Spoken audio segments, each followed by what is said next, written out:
Bonjour, pouvez-vous vous présenter brièvement? Bonjour, je suis Audrey Dier, je suis enseignant-chercheur à l'Institut Agro Rennes-Angers. Je suis rattachée à une équipe de recherche qui mène des travaux sur les politiques agricoles, l'économie des ressources naturelles, les territoires. Est-ce que vous pouvez nous parler aussi un petit peu de votre formation? Alors moi, je suis de formation initiale ingénieur agronome et j'ai ensuite, en spécialisation de dernière année, donc je fais ma formation à Montpellier. Et en spécialisation de dernière année, j'ai choisi de faire à l'époque un master de recherche en économie. Et j'ai continué sur une thèse en économie que j'ai fait à l'INRAE, en partenariat avec l'Institut d'élevage, sur les réformes de la PAC à l'époque, à la fin des années 90. Et ensuite, j'ai été recrutée comme enseignant-chercheur d'abord à Toulouse, et ensuite je suis venue à Rennes. Je suis à Rennes depuis une dizaine d'années. Alors, Terre Unique, c'est un projet sur lequel vous travaillez et qui vise à favoriser l'autonomie protéique européenne. Est-ce que vous pouvez nous parler un petit peu de comment est-ce que vous êtes arrivé à vous impliquer dans le projet et quel est votre rôle à l'intérieur? Alors, Terre Unique, c'est un projet de recherche qui est financé par l'Europe, plus exactement par le FEADER. Le projet est terminé maintenant depuis 1 an, mais c'est un projet qui nous a occupés pendant 5 ans. C'est en fait un projet qui a réuni des chercheurs en économie avec des instituts techniques qui travaillent sur les fourrages et sur l'élevage, et avec les chambres régionales d'agriculture des 3 régions, Pays de la Loire, Bretagne, Normandie.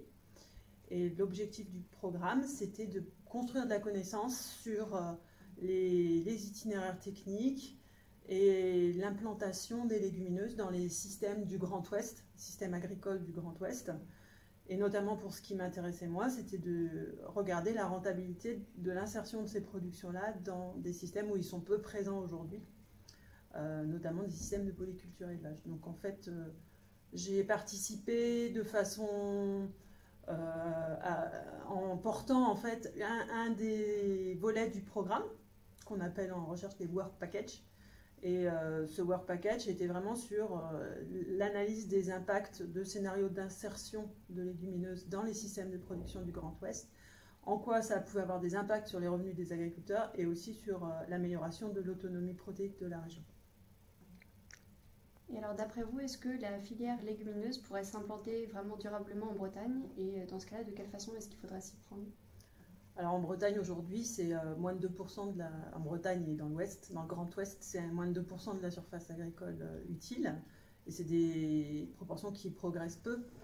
On a plusieurs obstacles. D'abord, on a un contexte pédoclimatique qui n'est pas forcément favorable. Ensuite, on a des sols qui sont très mobilisés et utilisés par l'élevage laitier notamment, mais pas que, l'élevage porcin.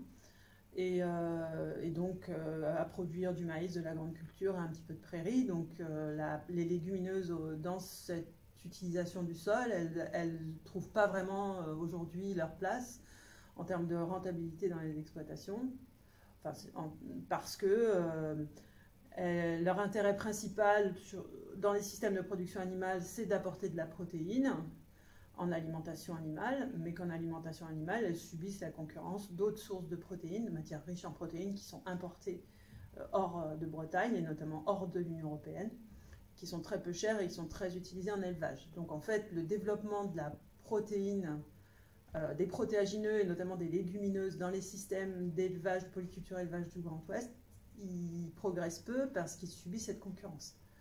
Je ne parle pas des développements en alimentation humaine, qui aussi sont susceptibles de se développer, mais pour lesquels on est plutôt à un stade de recherche-développement encore aujourd'hui. Et alors sinon, d'un point de vue de recherche, comment est-ce que s'organise le travail dans l'unité collaborative et qui prend les décisions pour les projets de recherche?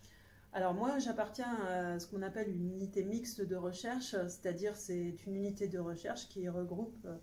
qui est sous 2 tutelles, la tutelle Institut Agro, qui est un établissement d'enseignement supérieur, et la tutelle INRAE, qui est un organisme de recherche sous tutelle du ministère de la Recherche. Donc nous, on est sous tutelle du ministère de l'Agriculture et INRAE sous tutelle du ministère de la Recherche. Et en fait, à INRAE, on a des chercheurs à temps plein c'est-à-dire des personnes qui passent 100% de leur temps sur des activités de recherche, alors qu'à l'Institut Agro, on a des enseignants-chercheurs qui, pour au moins la moitié de leur temps, passent du temps à l'enseignement et pour l'autre moitié à la recherche. Donc on a ces deux statuts au sein des unités mixtes de recherche.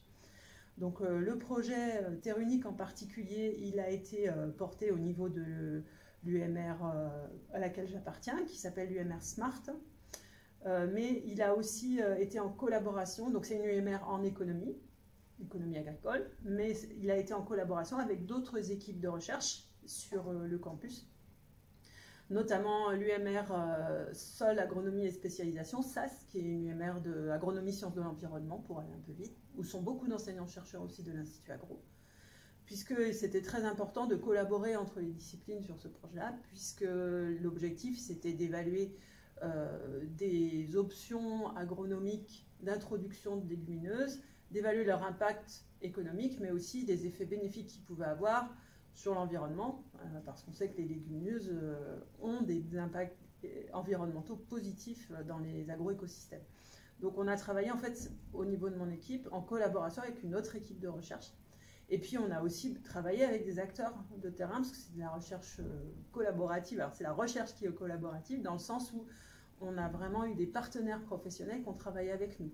Donc notamment les instituts techniques, l'Institut d'élevage, Arvalis, qui est l'institut de recherche sur les céréales et les fourrages, et les grandes cultures en général, et puis avec les chambres d'agriculture.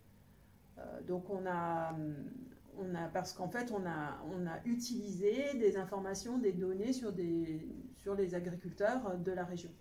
Donc on avait besoin aussi d'une expertise technique pour savoir comment on les produit, combien ça coûte, quels sont les rendements, quelles sont les difficultés techniques, pour pouvoir nous constituer une base d'informations pour construire des modèles. Voilà, je ne sais pas si ça répond déjà à cette question. Et sinon, du coup, au niveau des financements du projet, pour gérer tout ça, comment est-ce que ça fonctionne? Alors le projet, comme je vous disais tout à l'heure, il a reçu à 100% des financements du FEADER, qui est en fait un des fonds de l'Union européenne dédié à l'agriculture et au développement rural. Donc ce ne sont pas habituellement des fonds qui sont dédiés à la recherche, mais sur certains projets un peu pilotes et sur certaines thématiques prioritaires, ils financent en fait aussi de la recherche en partenariat. Donc là, on a bénéficié de fonds de l'Union européenne à 100%. Ce qui pour nous, dans nos disciplines en économie, permet de financer les déplacements des chercheurs s'il faut se déplacer pour aller faire du terrain, ce qui permet de financer des emplois. Là, on a financé en l'occurrence des stages de fin d'études, une thèse, un postdoc, donc des gens qui ont travaillé à temps plein sur le projet pendant toute la durée du projet. Donc c'est principalement ça, les financements qu'on a eus dans le cadre de Terre Unique. Terre Unique a aussi financé les instituts techniques et les chambres d'agriculture pour collaborer avec nous. Donc j'ai plus en tête le montant du projet, mais effectivement c'était un projet financé. Alors c'est exclusivement un projet national par contre. C'était vraiment la région Grand Ouest, c'était pas un projet international. Parce que beaucoup de projets européens sur d'autres guichets de l'Union européenne financent des équipes pour travailler sur des projets entre États membres, entre pays de l'Union européenne. Donc là, en l'occurrence, on était sur un projet région Grand Ouest, Pays de la Loire, Bretagne. Donc c'était un financement de l'Europe par les deux régions, Pays de la Loire et Bretagne.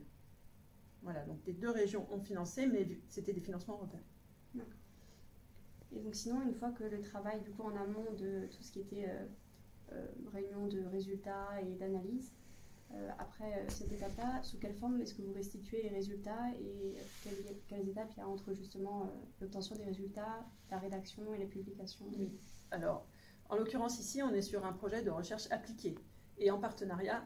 Donc en fait, on a vraiment eu deux formats de transfert en fait de nos résultats. On avait des réunions régulières, 3 ou 4 fois par an, avec l'ensemble des partenaires du projet, où nous, on était vraiment l'organisme de recherche était beaucoup la force de travail, mais les chambres d'agriculture ont aussi mené des travaux sur le terrain. Donc chacun présentait les résultats de ses travaux au cours de réunions, de séminaires, d'étapes en fait, du projet qu'on a mené en gros 2 fois par an.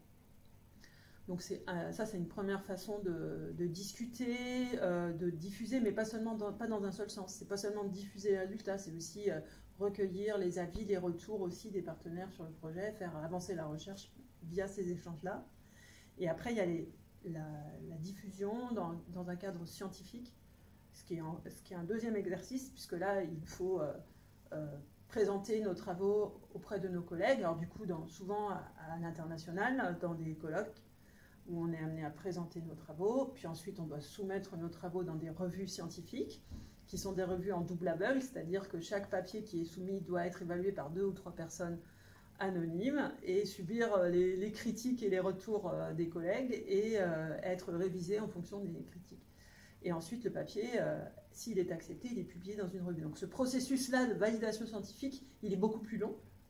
Donc nous, en gros, on a publié les derniers papiers en 2021, le projet s'étant arrêté en 2019.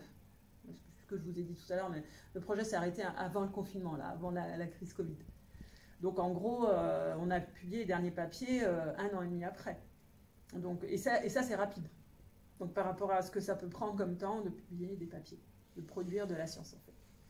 C'est vraiment la partie très, très longue de notre métier. Et donc finalement, qu'est-ce qui vous a le plus marqué sur le projet Terre Unique? Quels aspects Moi, je pense qu'on a commencé à parler de Terre Unique, en fait, quand le temps de monter le projet, on devait être en 2016, quand on a commencé à le monter, le soumettre une première fois, une deuxième fois avant qu'il soit accepté. Il y a aussi tout ce temps-là dont je n'ai pas parlé, mais qui est long.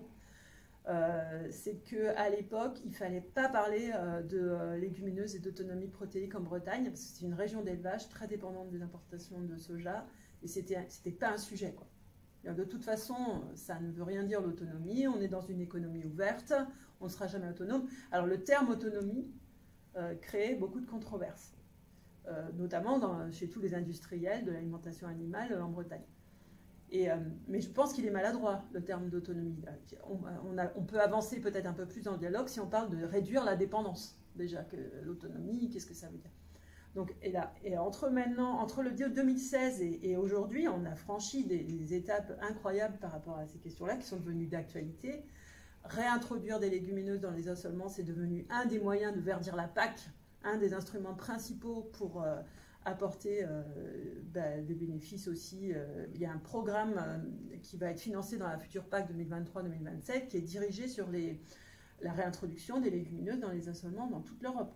Donc je pense que, alors c'est pas nous qui avons contribué à ça, mais c'est vrai qu'on est arrivé à un moment où c'était pas un sujet, où il y a quand même eu des acteurs publics, et y compris des acteurs du développement agricole, la Chambre d'agriculture, l'Institut technique, qui étaient prêts à travailler ensemble.